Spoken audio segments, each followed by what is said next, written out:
Alameka, Alameka, Alameka.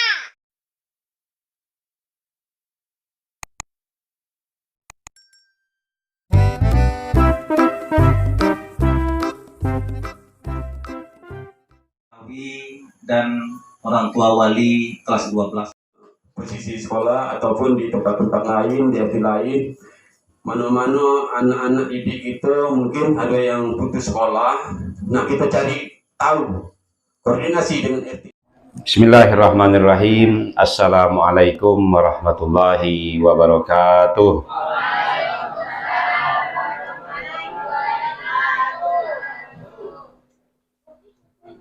Makanlah sudah, minumlah sudah. Ayat lah berbagi, kue lah bersebarkan, ya. Absus salama bainakum. Kalau kue sudah disebarkan, kata Nabi apa? Absus salama bainakum. Sebarkan salam di antara kalian. Assalamualaikum warahmatullahi wabarakatuh.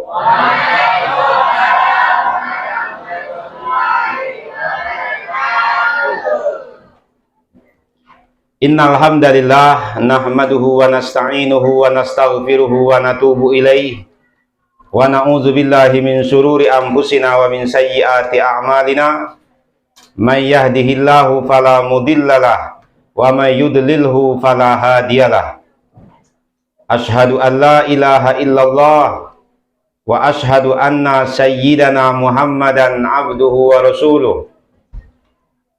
Allahumma salli ala sayyidina Muhammadin miftahi babi rahmatillah adada ma fi ilmillah salatan wa salaman daimaini mutalazimaini bidawami mulkillah wa ala alihi wa sahbihi wa barik wa sallim. Qala Allah ta'ala fil Qur'anil Karim, A'udzubillahi minasyaitonir rajim. Bismillahirrahmanirrahim. Ya ayyuhallazina amanu taqullaha haqqa tuqatih wa la tamutunna illa wa antum muslimun. Wa qala aidan, wa idz qala rabbuka lil malaikati inni ja'ilun fil ardi khalifah qalu ataj'alu fiha may yufsidu fiha wa yasfikud dima wa nahnu nusabbihu bihamdika wa nuqaddisu lak qala inni a'lamu ma la ta'lamun. Wa qala aidan subhanallazi asra bi 'abdihi lailam minal masjidil haram ilal masjidil aqsal ladzi barakna haulahu linuriyahu min ayatina innahu huwas sami'ul basir. Wa qala sallallahu alaihi wasallam ittaqillaha haitsuma kunta wa atbi'is sayyi'atal hasanata tamhuha wa khaliqin nas bi khuluqin hasanin. Atau kama qala Rasul sallallahu alaihi wasallam. Yang saya hormati pimpinan muassasah yayasan daripada Madrasah Aliyah Nurul Ihsan Desa Peninjauan, yaitu Bapak Haji Hasbullah SAG. Kemudian yang saya hormati Bapak Kepala Desa Peninjauan yang kebetulan pada hari ini sempat untuk hadir di acara kita. Kemudian yang saya hormati Pegawai Sara, Bapak Khotib, Bapak Bilal, para tuan-tuan guru. Kemudian yang saya hormati perangkat-perangkat Desa Peninjauan, Bapak Kadus, Bapak RT, dan seluruh staf pemerintahan Desa Peninjauan. Kemudian yang saya hormati dan saya muliakan para asatiz wal asatizah, para guru, bapak guru, ibu guru, baik yang ada di Aliyah, baik yang ada di Sanawiyah, di SD, SMP, PAUD TK. Mudah-mudahan para guru Allah berikan panjang umurnya, sehat badannya, murah rezekinya, sehingga bisa mendidik kita, bisa mengajari putra-putri kita lebih mengenal kepada Allah Subhanahu wa Ta'ala. Amin ya Rabbal Alamin. Kemudian yang saya cintai, jadi guru itu cinta dengan murid ya. Saya kok kena penceramah, saya ke guru di sini. Kemudian yang saya cintai, para siswa-siswi, murid-murid kami, segala murid yang ada di desa peninjauan, dari SD sampai aliyah, ya, segalanya kita cintai. Mudah-mudahan khususnya kepada siswa-siswi yang ada di madrasah aliyah ini, mudah-mudahan Allah berikan kita kemudahan di dalam memahami, mempelajari ilmu pengetahuan. Mudah-mudahan Allah berikan kita ilmu yang bermanfaat, ilmu yang berkah. Walaupun sedikit ilmunya, tapi berkahnya sampai kepada seluruh masyarakat kita. Ilmu itu kalau mau dipelajari gampang. Siapa bilang mencari ilmu susah? Mencari ilmu susah apa gampang? Kalau tidak bahapap, kalau tidak belajar, gampang ilmu itu. Ya. Yang paling susah itu ada memahami dan memberikan pemahaman dari ilmu tersebut kepada orang lain. Ya, jadi mencari ilmu itu gampang. Ustadz, saya tidak hafal Al-Fatihah. Tunak semalam, duduk agak semalam, ngapap ke Fatihah. Hafal tak kira-kira? Hafal. Lalu kenapa ada yang tidak hafal, ada yang tidak bisa? Karena semangat juangnya, semangat dalam belajar, semangat dalam menuntut ilmunya yang tidak ada. Jadi mudah-mudahan kita doakan putra-putri kita, Allah berikan kemudahan dalam menuntut ilmu. Amin ya Rabbal Alamin.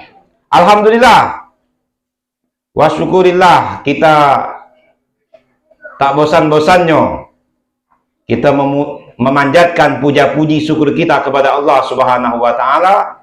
Kenapa? Karena memang setiap saat, setiap detik, selalu nikmat Allah tidak pernah terputus kepada kita. Allah itu memberikan nikmat, itu tidak pernah terputus kepada hambanya.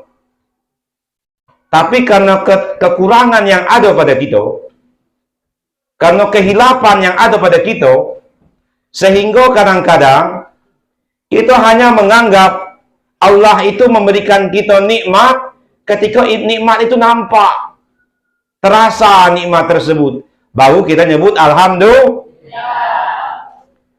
Padahal pada dasarnya banyak sekali nikmat yang Allah berikan kepada kita, khususnya yang tidak nampak, yang wajib untuk kita syukuri. Mana salah satunya? Salah satunya nikmat bernapas, jantung masih memompa darah, ya. Itu nikmat yang luar biasa. Langsung saja orang peninjau kau tahu berapa tabung oksigen ya? Kau tahu tak? Orang lebih kalau tidak salah tabung oksigen itu 130.000 per tabung yang kecil. Itu pun dipakainya maksimal 2 jam sampai 3 jam. Bayangkan 24 jam kita pakai oksigen. Berapa tabung yang kena itu? Hah? Lebih dari 4 tabung, 5 tabung ya? Berapa kau diduitkan? Sanggup kita bayar dengan Allah.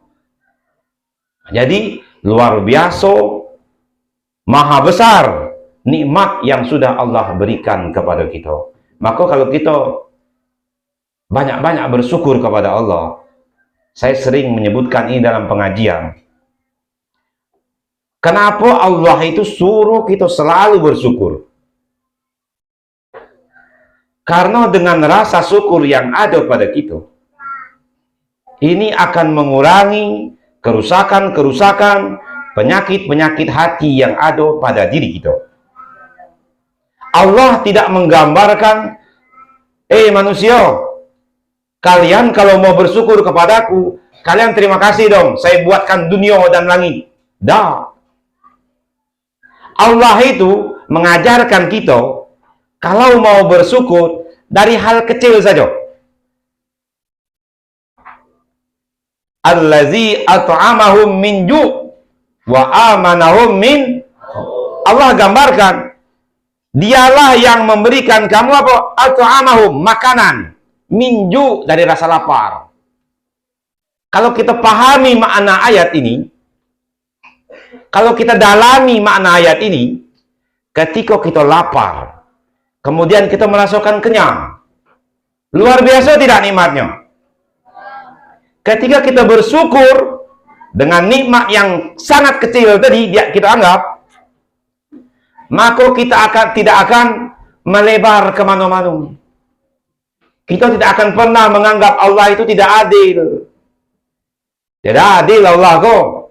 Si anu itu bisa beli roda 4, ngan beli Honda saja sulit. Itu kenapa? Syukurnya yang kurang kepada Allah Subhanahu wa ta'ala.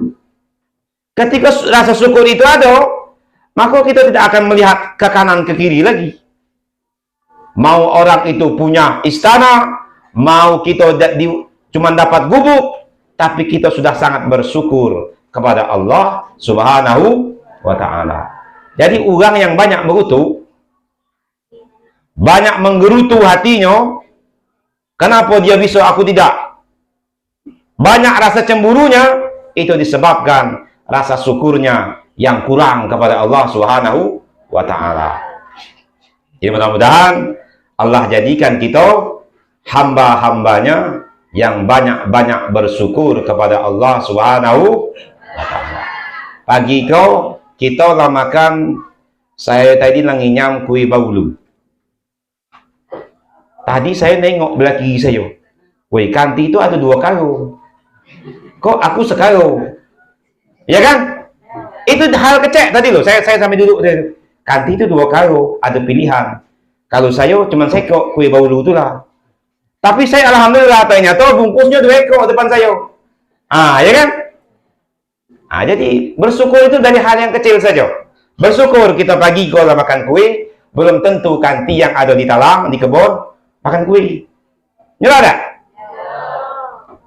Bersyukur kita pagi kok lah rapi, lah segar, ada kanti kini kok sedang berlumur liak di Semarang. Nyala ada?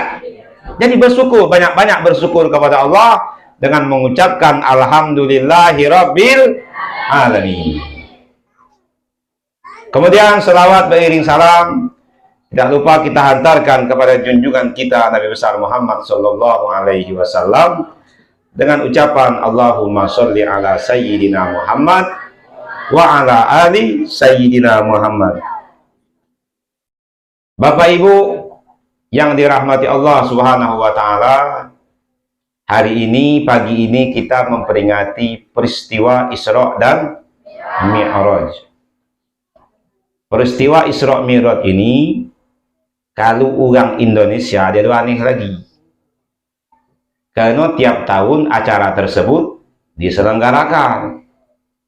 Bahkan dalam bahasa peninjau sudah menjadi tradisi tanggal 27 Rajab maco cerita. Ya ada? Maco cerita. Kenapa cerita perlu dibacakan? Kenapa cerita masa lalu perlu didengarkan? Karena masa lalu bisa menjadi guru untuk kita. Masa lalu bisa menjadi pendidik untuk kita. Experience is the best teacher, katanya. Pengalaman adalah guru yang terbaik. Kenapa orang baru menikah disuruh datang kepada orang tua-tua? Karena yang tua sudah tahu rasa garam itu asin, sudah lebih dulu tahu rasa gula itu Jadi belajar dari pengalaman masa lalu supaya kita menghadapi masa depan, masa yang akan datang, langkah kita betul-betul lurus menuju Allah Subhanahu wa ta'ala. Jadi kita kok macam cerita. Apa ceritanya? Ceritanya tu ada dua. Ceritanya tu ada Isra dan ada Mi'raj. Di balik Isra dan Mi'raj ada oleh-oleh, kan betul tak? Iya kan? Ada Isra, ada Mi'raj, ada oleh-oleh untuk siapa? Untuk Nabi apa untuk kita segala? Untuk kita segala olehnya. Oleh-olehnya tu Samratul Yad, dalam bahasa Arabnya tu Samratul Yad, oleh-oleh. Nah, Isra dan Mi'raj satu peristiwa dalam satu kejadian, tapi maksud dan tujuan berbeda. Makanya kata Allah, Subhanallazi asra, maha suci Allah, subhana. Ini yang lagi viral ini nih. Kemarin saya bahas itu, subhana. Ada yang alergi, terganggu dengan kalimat subhanallah walhamdulillah la ilaha illallah wallahu. Saya tanya bapak-bapak, ibu-ibu, kalau ada orang ngaji, kalau ada orang berzikir, kalau Cik Jupri bertahlil pagi-pagi, terganggu tak? Alhamdulillah. Kalau Datuk Kipli terhim sore-sore itu, terganggu tidak? Kalau ada yang terganggu, bolehlah kita ngota-ngota sambil ngopi di rumah saya. Kenapa? Mungkin perlu dibasuh hatinya pakai kupi. Berarti ada yang tidak beres. Mungkin hatinya terlalu merah, maka perlu dihitamkan dikit dengan kupi. Kalau kalimat subhanallah, alhamdulillah, la ilaha illallah, itu adalah ucapan yang sangat Allah cintai dan sangat Allah sayangi apa agungkan? Terserah psikolah, sayangi boleh, agungkan juga boleh. Karena kata Nabi, kalimatani, ada dua kalimat, khafifatani fil lisan, di lidah gampang diucapkan, dari segodak mengucapkannya. Subhanallah, ya kan? Alhamdulillah, enteng kan di lidah. Akan tetapi yang kedua kata Nabi, sakilatani fil mizan, timbangannya beratnya. Esok di hari kiamat itu kalimat beratnya timbangan pahalanya. Kalau ada orang pas nimbang, yang sekok 49 kilo, yang sekok 51 kilo, iya, masuk kalimat zikir tadi, tasbih tadi, berat 3 kilo.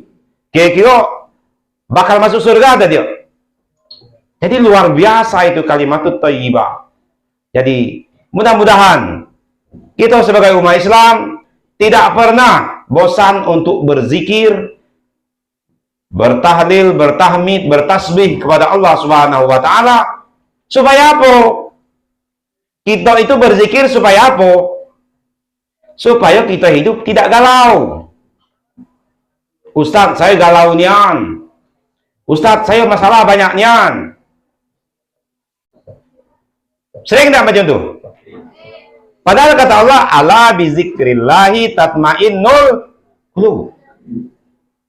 Ketahuilah dengan berzikir kepada Allah, hatimu akan tenang. Subhanallah, alhamdulillah, la ilaha illallah, Allahu akbar. Akan tenang hatinya. Jadi kalau ada yang merasa banyak masalah, banyak problem dalam kehidupan, ada baik godaan, ujian, musibah dari Allah, maka banyak-banyaklah berzikir kepada Allah. Banyak ingat kepada Allah. Apa tujuannya? Ketika kita mendapat ujian, ketika kita mendapat musibah dari Allah Subhanahu wa ta'ala, kita akan menyadari bahwa memang segala-galanya itu milik dan kehendak Allah Subhanahu wa ta'ala. Kita itu yang sering terjadi. Yang sering terjadi kepada umat manusia, ketika dia diuji dengan kehilangan, dia lupa bahwa itu titipan. Ya. Diuji dengan rasa sakit, dia lupa bahwa dalam rasa sakit tadi ada maghfirah, ada ampunan dari Allah Subhanahu wa ta'ala. Jadi alangkah baiknya bila kita banyak-banyak berzikir, bertasbih kepada Allah Subhanahu wa taala. Ayatnya kau panitia. Saya tuan rumah juga sih kau, Pak Kadus, ya kan? Kemudian kata Allah, subhanallazi asra. Maha suci bagi Allah yang asra, memberangkatkan. Nabi itu dibagi tiket, bukan beli tiket. Beli dengan dibagi tiket beda tak? Kalau kita diberangkatkan orang dengan kita pakai biaya dewek, lebih enak mana? Diberangkatkan karena gratis, ni tak? Benar tak Pak Kades? Gratis. Nabi asro, jadi diberangkatkan oleh Allah Subhanahu wa taala lailan pada malam hari. Kenapa malam hari? Karena memang malam hari itulah waktu yang sangat diijabah oleh Allah Subhanahu wa taala. Makanya ada qasidah itu, waqtu sahar bihyatib alhalah lissafa wa bihyajudul ali bil fadlilah lil wafa. Waktu sahar, waktu sahur. Bila sahur? Jam berapa sahur? Saya jam 11 Ustaz sahur. Takut dia terjaga. Rasanya nak esok lagi puasa. Saya jam 5 Ustaz, lah jam 6 sahur. Dia ada puasa namanya tu. Nyala tak? Nah kalau sahur jam 6 pagi, sah tak puasanya? Sah kalau dia lupa. Kalau dia lupa, oh dah masuk waktu goloknya, hari ke lagi kelam. Perasaan dia, hari ke lagi kelam malam, padahal memang lagi mendung cuaca, ya kan? Sah tak puasa dia? Dia sahur jam 6. Dia tidak tahu. Sah puasa, teruskan puasanya. Bahkan kalau lagi ibu-ibu kalau lagi masak, saking enaknya nyium mambu masakan tadi, rupa terkinyam. Kalau terkinyam, sesendok apa sepiring? Hah? Sesendok lah. Kalau sepiring, terkinyam tu ya. Saya terkinyam Ustaz, 2 piring katanya. Itu nginyam namanya tu. Itulah keenakan. Jadi waktu sahur itu pada malam hari Nabi diberangkatkan. Malam hari itu Allah gambarkan dalam surah An-Naba itu, wa ja'alna al-laila libasa wa ja'alna an-nahara ma'asha, kata Allah. Kami jadikan laila, malam. Ada nama laila sih kan? Laila itu artinya malam. Ada nama, kalau seandainya Lailatul Badriyah, malam purnama. Purnama itu 13, 14, 15 setiap penanggalan Arab. Jadi malam hari, wa ja'alna al-laila libasa, kami jadikan malam itu sebagai selimut. Apa maknanya? Malam itu tempat kamu rehat, kata budak kini ya. Tempat kamu istirahat. Karena memang malam itu, apalagi macam semalam. Kalau jago mesti kau semalam pening kepala. Lenyap-lenyet tu lampu ya. Saya sampai kulkas saya cabut, kipas angin saya cabut. Kenapa? Sebentar mutung elektronik gitu. Ya kan? Lebih baik tidurnya lah semalam. Apa? Kenapa? Karena lampu lenyap-lenyet. Lampu kadang hidup, kadang mati, kadang hidup, kadang mati. Itu semalam. Jadi malam itu malam waktu yang paling enak untuk istirahat, untuk naik selimut. Apalagi pas pula gerimis turun. Ya kan? Itu enaknya. Tapi perlu kita ketahui waktu yang sangat mustajab itu pada malam hari. Tadi kita bicara anak-anak belajar pendidikan. Kami dulu waktu di pesantren,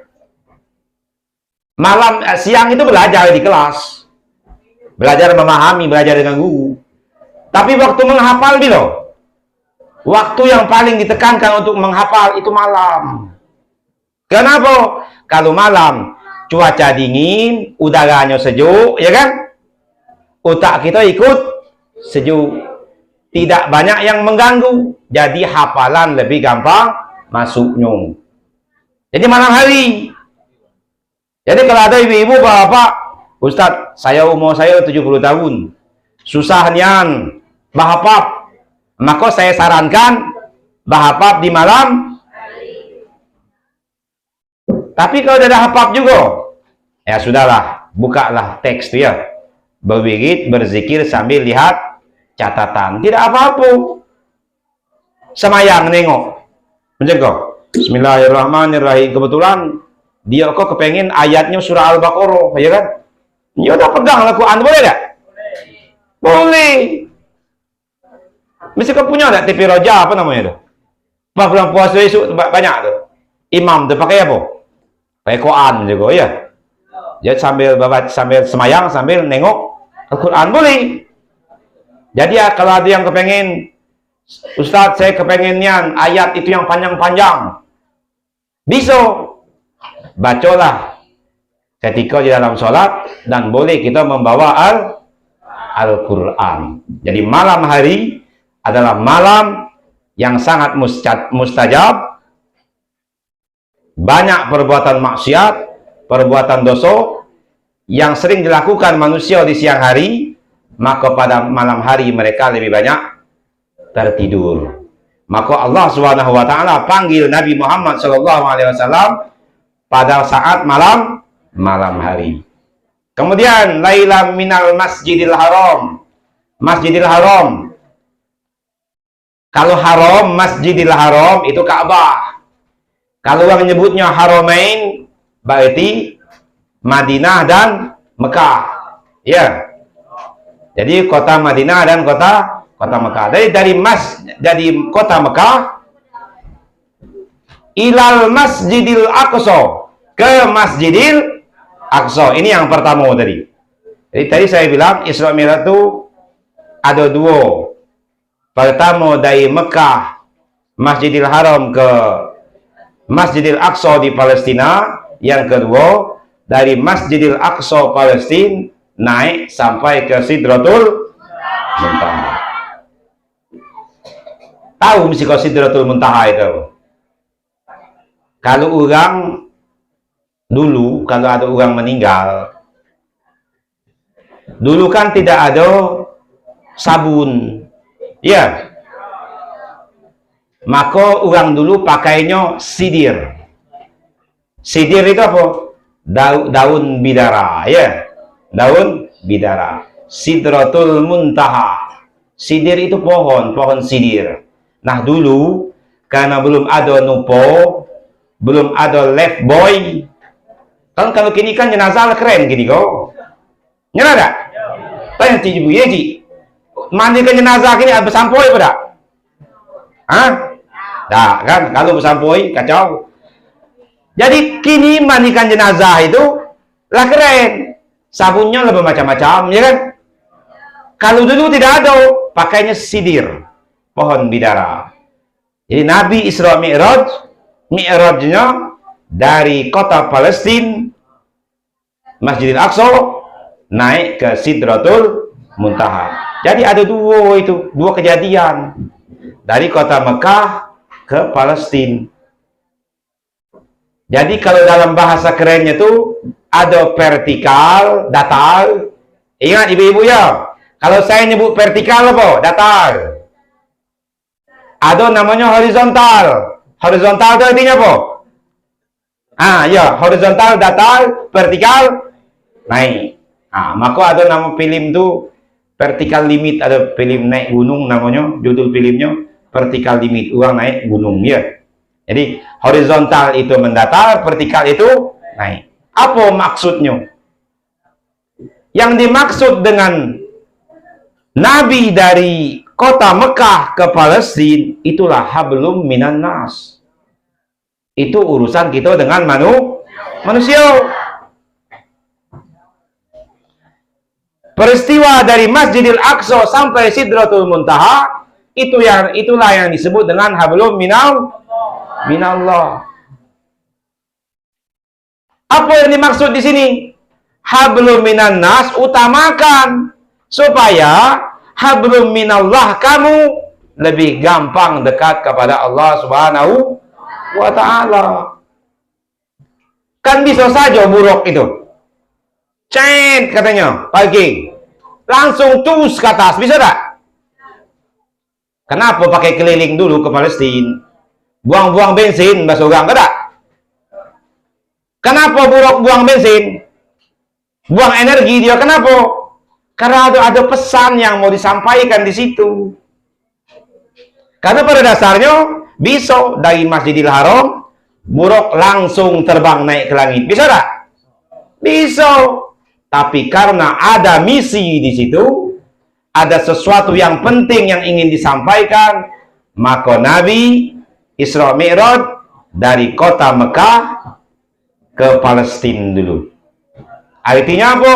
Hubungan kita dengan manusia perbaiki dulu. Kita sesama manusia, sesama tetangga, sesama sanak pemilih, sesama warga masyarakat, jangan ribut, jangan tidak berteguran, jangan sampai ada yang dek do bersapo 2 hari, 3 hari. Ya, ada tak di peninjau? Ada. Untuk saya kok saya tahu. Kalau ceramah luar bisa kan mereka sombongi. Kok saya kena penceramah, saya katakan, saya tuan rumah. Ada. Jadi tidak perlu tuh bertegur. Dia ada bertegur 3 hari, 4 hari. Semayangnya rajin Ustaz. Yo elo, mantap itu. Alhamdulillah. Tapi upayakan juga dengan masyarakat, dengan saudara, dengan tetangga, jangan sampai tidak berteguran. Saya ada bersapo dengan Bu Supendi seandainya. Saya beri contoh lah. Seandainya saya tidak bersapo dengan Bu Supendi, untung apa rugi? Saya beritahu, Bu Supendi rugi, saya juga rugi. Mana ruginya? Kalau Bu Supendi goreng pisang, gara-gara awak tidak bertegur tadi, akhirnya cuma dapat mamunya saja. Hoi, kacau, kanti berat-berat kok goloknya goreng pisang, goloknya. Nyala tak? Nah, kebetulan Mak Fadil berbawas dia nyala. Muat bakwan, Bu Supendi juga tersium. Oh, uang muat bakwan lah baru itu. Rugi tak? Jadi tidak berteguran, bermusuh-musuhan, itu dari ketik positifnya. Dari ketik untungnya, pasti rugi. Jadi jangan nak ngatokan baga. Ngan baga, ngan itu bertegur dengan dia 3 bulan, katanya. Padahal apa? Kita dianjurkan oleh Allah apa?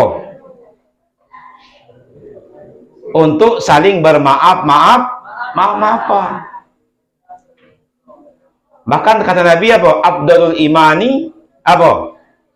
As-sabru was-samahah.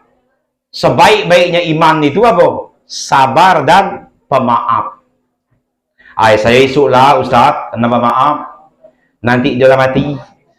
Bisa tak? Esok Pak Kades tak ada sekali esok Pak Kades. Kami dari pihak keluarga mohon dimaafkan.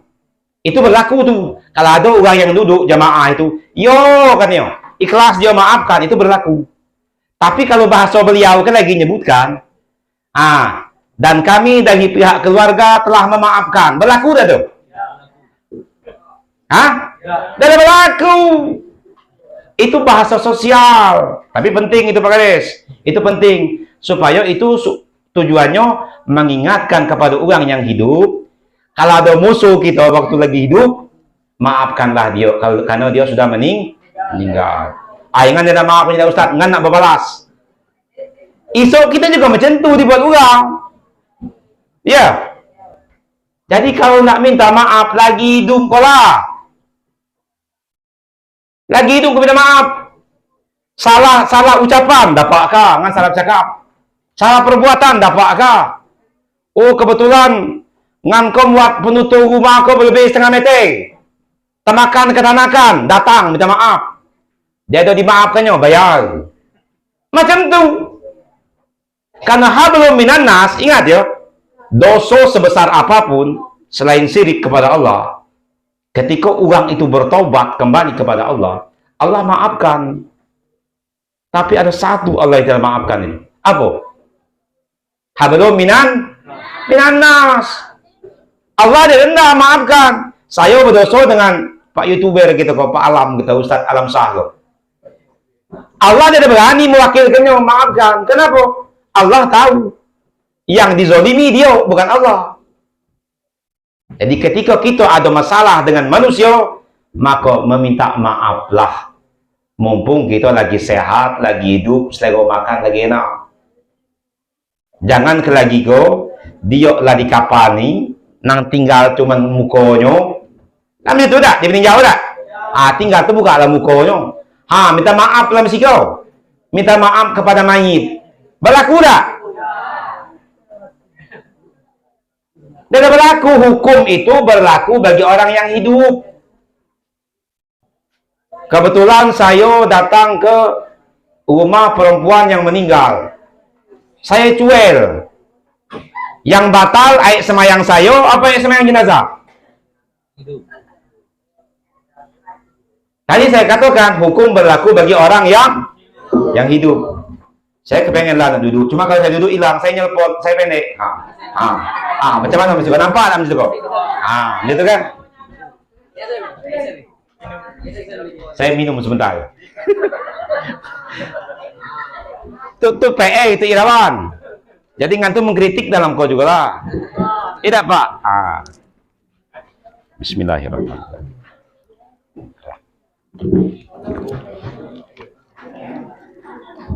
Saya kurang biasa ceramah duduk di atas kursi itu.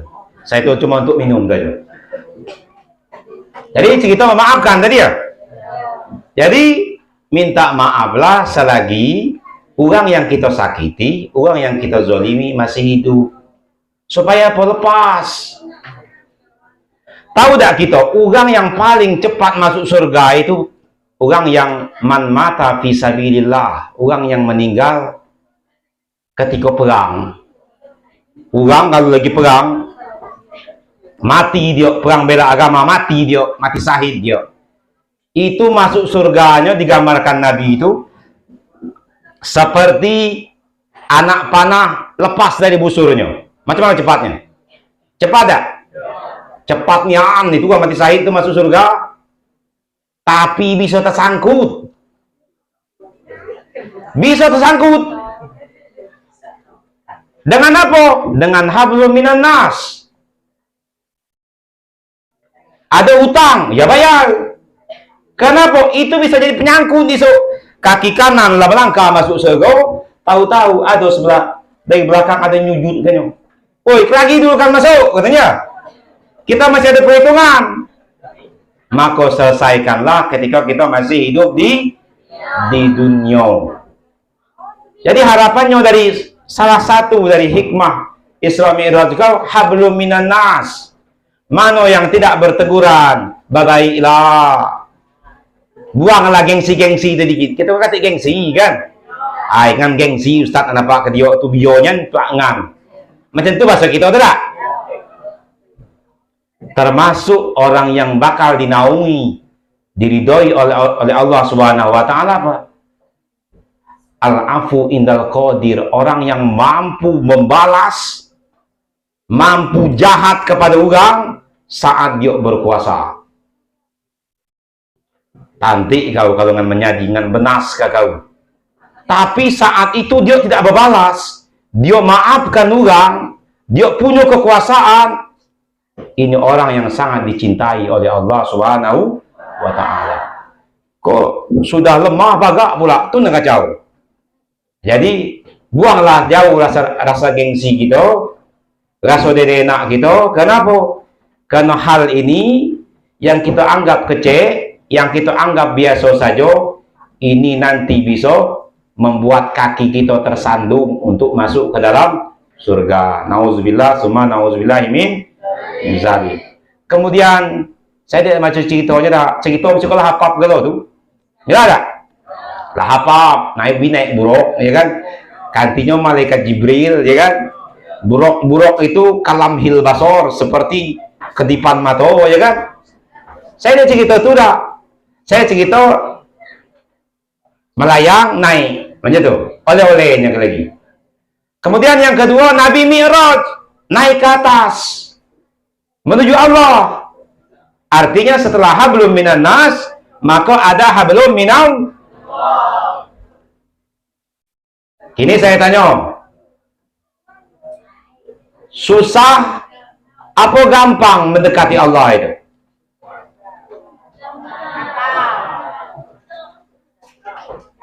Itu yang belakang. Saya tanya, kalau nak dekat menuju kepada Allah itu susah apa gampang? Semayang tak tiap hari? Sholat, tiap hari sholat tak? Apa dalam tahiyat kita tu? Yang pertama kali disebut apa? At-tahiyyatul mubarakatus sholawatu. Artinya lebih dekat dengan Allah. Ya kan? Bahkan dalam satu hadis, man arafa nafsahu faqad arafa rabbahu. Gampang dekat dengan Allah itu, ya. Tapi ada prosesnya. Assalamu alaika ayyuhan nabiyyu. Yang paling berat lagi apa? Assalamu alaina wa ala ibadillahis. Siapa ibadillah itu? Saya tanya. Kita kok hamba Allah.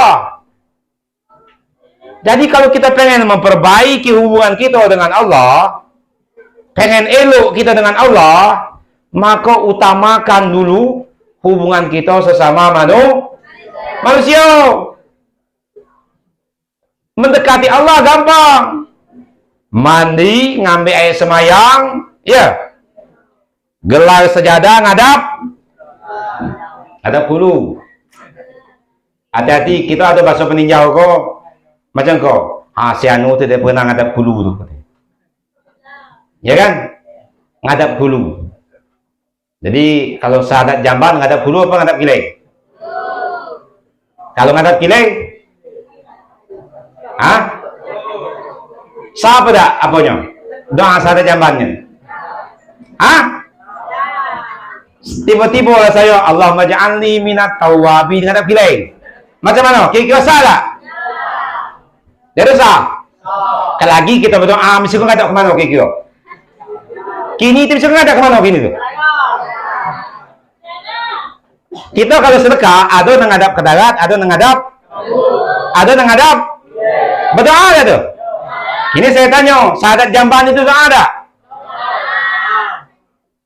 Doa itu, Allahumma ja'alni minat tawwabin. Wahai Tuhanku, ij'alni, jadikanlah aku minat tawwabin, orang-orang yang bertaubat kepadamu. Waj'alni minal mutatahhirin, dan jadikanlah aku orang yang selalu mensucikan diriku kepadamu. Ya kan? Doa ada tuh. Jadi kalau ada orang ngadap kileng, dia ada salah juga tak? Cuman lebih elok ngadap. Cuman ada bahasa peninjau. Si anu tu dia tak pernah ngadap matahari katanya ya. Tapi lebih seram lagi tu. Sekali-kali ngadap hulu kalau di jamban tu ya. Sekali-kali ngadap matahari, apa maksudnya?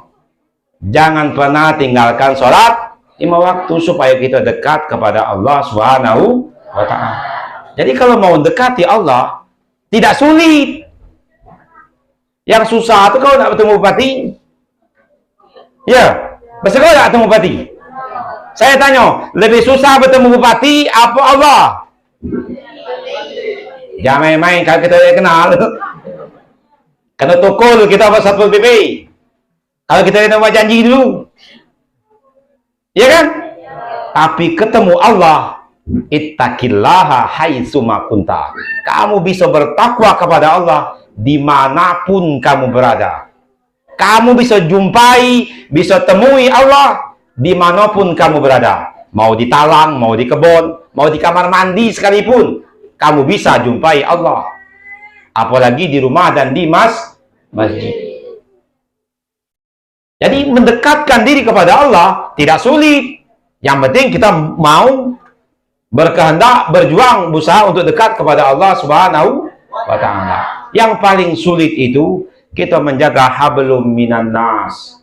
Makanya dalam peristiwa Isra Mi'raj yang ke 1444 ini, maka pesan kita bersama, pesan saya, pesan kita bersama kepada diri kita, jagalah hubungan kita sesama manusia, kemudian jaga juga hubungan kita kepada Allah Subhanahu wa Ta'ala. Ini hikmah daripada rangkaian peristiwa Isra dan Mi'raj.